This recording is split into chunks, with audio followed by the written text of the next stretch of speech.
I remember when I owned everything, the sun and the moon and the rain, and my domain stretched and yawned along the astral plane.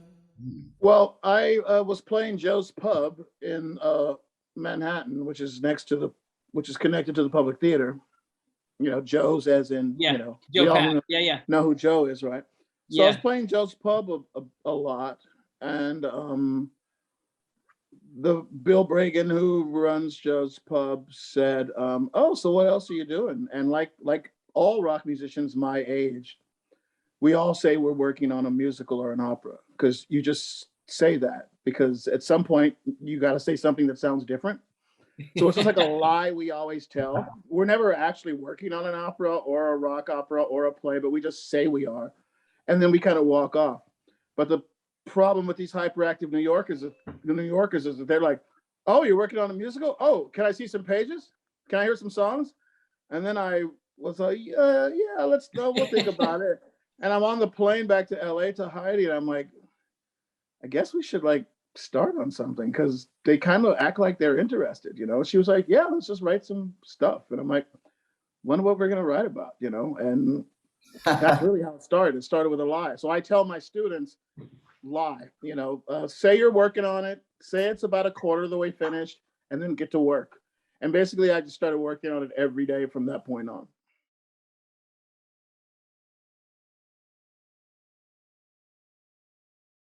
The Black people I know, we joke like this at home, but we don't get to joke like this on stage or in movies. And suddenly, George is like talking like we actually talked at home. Like we just never made shows about it, but we had these thoughts already, we just never made shows or no one ever let us make shows about it. So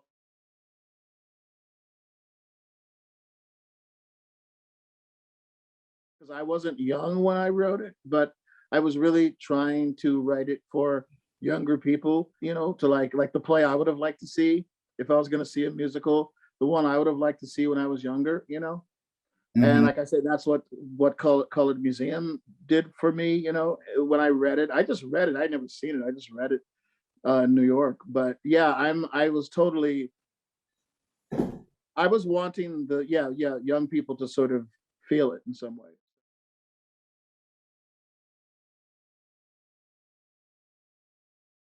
I watched the filmed version again last night, and I had a good cry, and I had to call my mom this morning, and felt all of these hard things you're talking about. But it strikes me that after seeing this for 40 times, I still have such a good time, and I wonder if you have any thoughts about like the way we make theater, the way we produce theater, coming from a different background.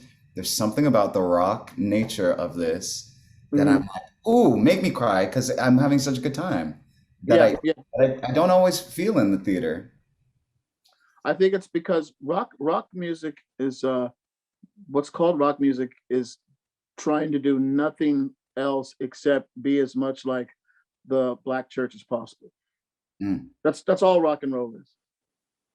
Ultimately, the experience you want to have where people are losing it and people give themselves an audience and performer become one and people have an experience. That's just what we call church. That's all I know how to do. I don't know how to construct a plot to save my life, yeah, but I do know how to make church happen. yeah.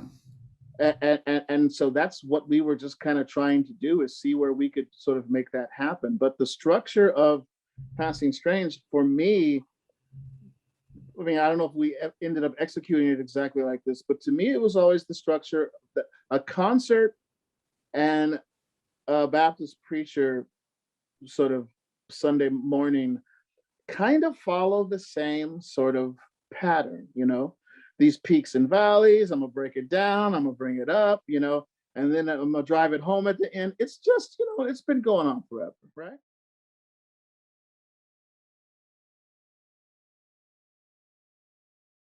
Really trying to get to the core of what you are all about is still going to be essential. Like differentiating between the static around you and what parts of that static correspond with something that's true to you or not, you know?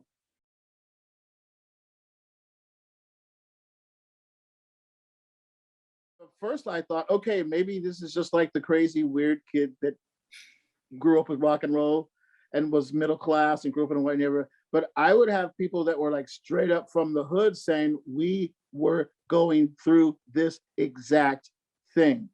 We were often had to perform a certain kind of blackness.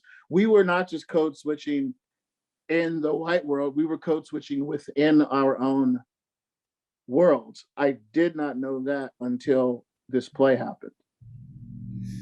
Well, I'm saying in terms of race, but I also, it's something you're bringing up is this like counterculture that is the through line, is also about gender, is also about all of these pressures to be a certain thing.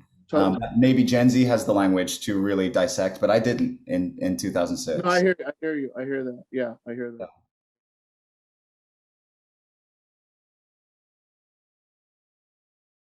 We need these stories.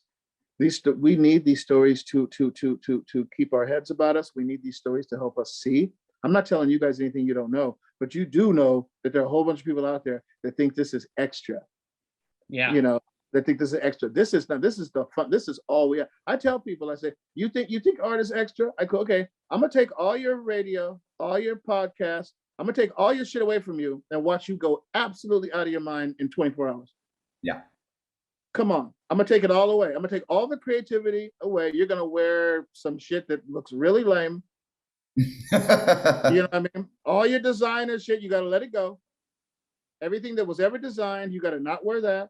I'm gonna take all your music and you are going to lose your mind. Don't tell me you can live without creativity. Oh, I'm gonna take the food away too. We're gonna eat some. Ain't no creative cooks. You know, we're gonna have some.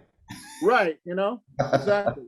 So if you don't think we can, and we don't even have to talk about science, right? Which is also another form of creativity. So I'm just saying, all these people, my students, I have to do a lot of talking because their parents have told them, okay, I'm gonna let you do this theater thing for a few years and then we're gonna get real, right? Or I don't know what the hell you're doing with this theater thing. And I'm like, no, this is important. This is important. The work that our friends, the Medici, paid for is alive and well. They knew in order to live forever, being rich wasn't enough. They had to put money into that art. They had to put money into that brazen architecture. The art lasts. It just does. I mean, we got the proof of it everywhere. People are like, art doesn't matter. Let me put on my Beatles now. Art doesn't matter. Let me pick up this book now. That changed my life, you know. Art doesn't matter. Let me go see Hamilton, you know. But art doesn't matter, really.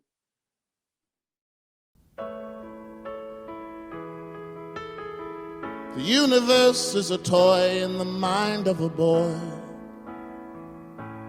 and life is a movie too, starring you. Your whole family's the cast and crew.